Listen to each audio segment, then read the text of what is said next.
Thrissur municipal കോർപ്പറേഷന്റെ മുന്നിലുള്ള 3 waste ബിന്നുകൾ കാണാതായിരിക്കുകയാണ്.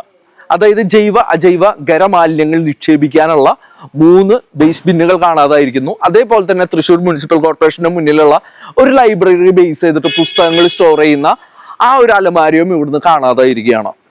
അതേപോലെ തന്നെ തൃശ്ശൂർ നഗരത്തില് അങ്ങോളം ഇങ്ങോളം സ്ഥാപിച്ചിരുന്ന ജൈവ അജൈവ ഖരമാലിന്യ പദാർത്ഥങ്ങൾ നിക്ഷേപിക്കാനുള്ള വേസ്റ്റ് ബിന്നുകൾ കാണാതായിരിക്കുന്നു.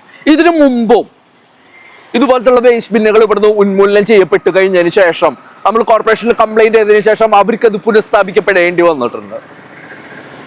നിരന്തരമായിട്ട് ജനങ്ങള് ഉപയോഗിച്ചിരുന്ന വേസ്റ്റ് ബിന്നുകൾ ഇല്ലാതാവുമ്പോൾ ഉണ്ടാവുന്ന ഒരു പ്രശ്നമാണ് ഇപ്പോൾ നമ്മൾ ഇവിടെ കാണുന്നത്. തൃശ്ശൂർ മുനിസിപ്പൽ കോർപ്പറേഷന് മുന്നിൽ ആ വേസ്റ്റ് ബിൻ കിടന്ന സ്ഥലത്ത് വേസ്റ്റ് ആണ് കിടന്നുകൊണ്ടിരിക്കുന്നത്.